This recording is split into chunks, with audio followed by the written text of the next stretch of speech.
Bread is the food of the Englishman throughout history, and as the hymn says, you begin the process with you plough the fields and scatter the good seed on the land, but it is fed and watered by God's almighty hand. But today we're going to start with the harvest, and the harvest is made with this tool. This is called a sickle, and it's used by grabbing a handful of your standing crop, and then you would cut through like that. This makes the sheaf of corn. As you walk along, you're going to be dropping these sheaves. Somebody else is coming along and binding them, and then they're gathered into stooks, and they stand in the field, the stooks of corn, while they hear the church bells 3 times. 3 weeks. Now I'm dressed in my dairymaid's dress because the house servants and the dairymaids all go out in the fields twice a year. They all go out and help with hay time, and they all go out and help with the harvest, because if you don't get the harvest in, everybody goes hungry. So getting the harvest in when the weather's fine and getting the grain ready to load and take back to the farmstead guarantees the food for everybody for the coming year.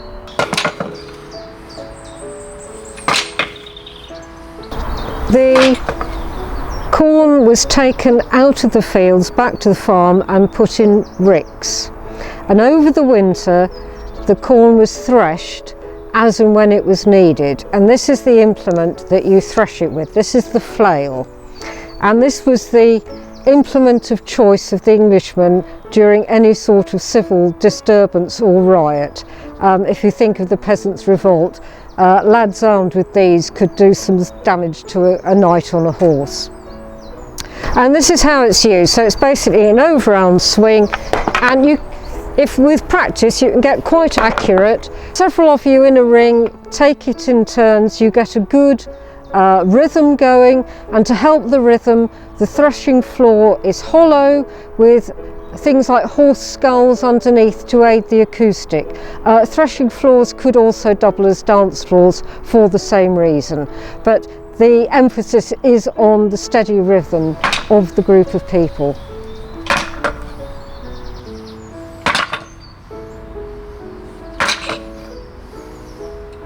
But when you get to the start of the Industrial Revolution and you've got the cities like Newcastle growing apace, you can't thresh enough corn fast enough to feed the urban population, and this was the spur for people like John Rastrick and Michael in Scotland to invent patent threshing machines, which gradually superseded the use of the hand flail.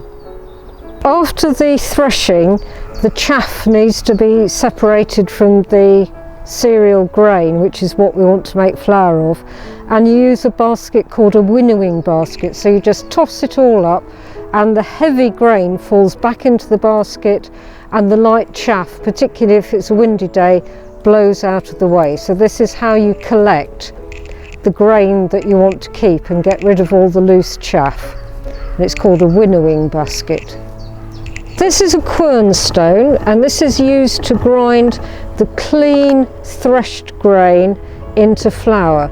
It's a scale model, so it doesn't work very effectively, and you can see coming out of the side a lot of it is very lumpy, so it will need to be sieved. But this is archetypal woman's work. Phrases like the daily grind spring to mind. But it was also a privilege in medieval times to be able to have a stone like this. The free men or burgesses of Morpeth or Newcastle were actually allowed to have a stone like this in their kitchens rather than use the lord of the manor's mill.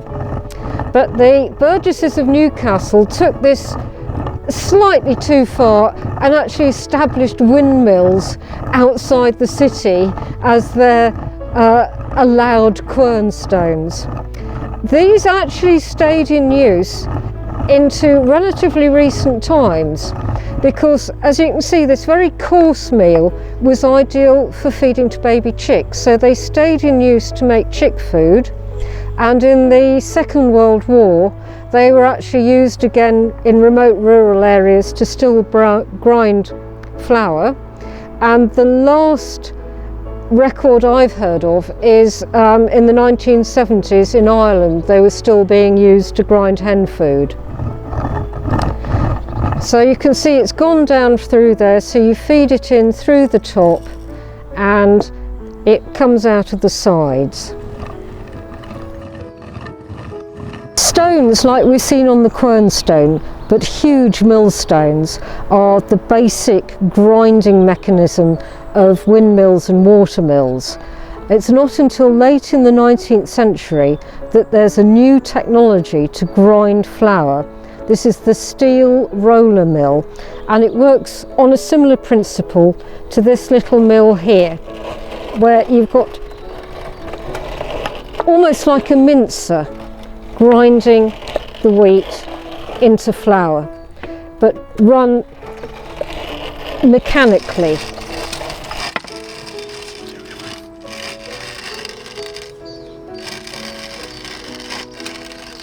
What comes out of the quern is still pretty lumpy because this is actually a miniature scaled down one. So to get the flour out, we need to sieve it, and that gives you a very coarse wholemeal. But if you want a fine wholemeal, you have to sieve it again, and that gives you a flour like you buy in the shop, a stone ground wholemeal flour. And everything that doesn't go through the sieve has to go back through the stones until it all comes out like that.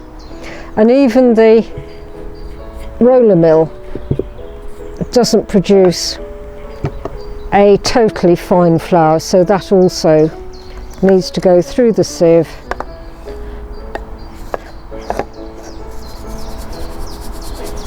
to get the fine flour out.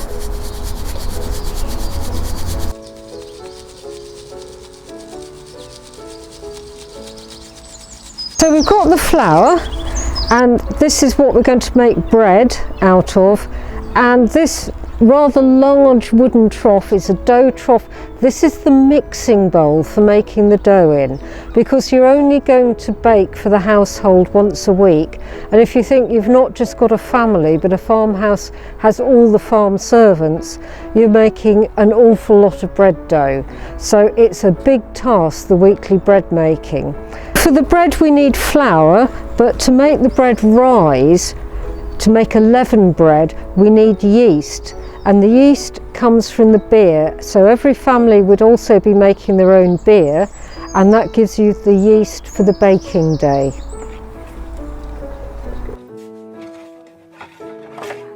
And this implement is called a peel, and this is what you need to take your baked bread out of the oven with. So you just slide it in, it's a bit like a pizza one, and then you get your bread out. So that's a peel for getting the bread out of the oven. Now the next stage of our staple diet, the butter to go on the bread, starts with the milk from the cow. So the cows are milked, and the pails of milk are carried into the dairy using the dairymaid's yoke, which I'm wearing here. It's a very ergonomically designed piece of equipment which is actually surprisingly comfortable to wear. When the milk comes into the dairy to make butter, it's put in these setting pans. So overnight the cream rises to the surface. The cream is then skimmed off into the churn. So the churn has, this is a plunge churn with a plunger. So the cream goes into there, plunger goes in,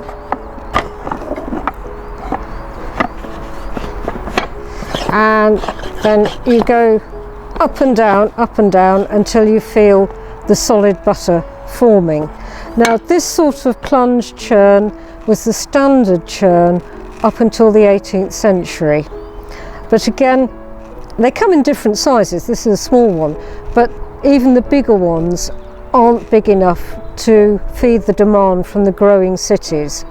So again, John Rastrick patents a new form of butter churn. There are several types. The big ones, they're like barrels and you turn them end over end, and the other type has a paddle in, like this little one here. This is only a little tabletop one, but you can see the action of the paddle.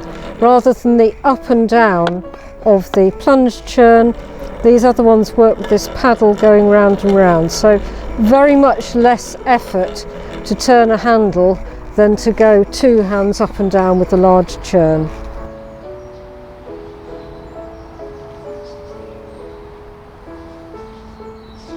Once the butter comes out of the churn, it's in very small lumps, so it needs to be washed and then it needs to be patted together into a big pat of butter. So these are the butter hands for actually working the butter into the square shape that we associate with butter. These rather funny things, these are for making butter curls. So if you've got the top of the butter, you roll it along and this will make butter curls. You can make pretty patterns on the top of your butter, so that's a butter roller. That will give you a nice ridged effect. If you're selling your butter at market and people are illiterate, if you have a pattern stamp and you stamp your butter, then people will know which butter they bought they liked and buy that with the same stamp the next time and then in the market. And more butter rollers, these are other ways of putting patterns on to identify which farm has made which pats of butter.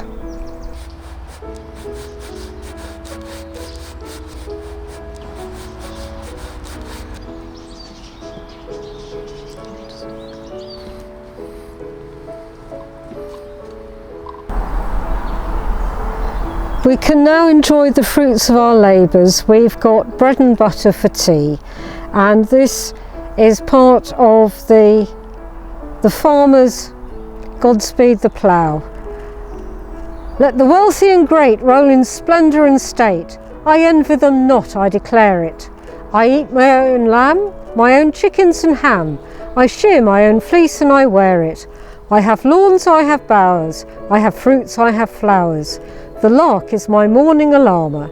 So jolly boys now, here's Godspeed the plough. Long life and success to the farmer.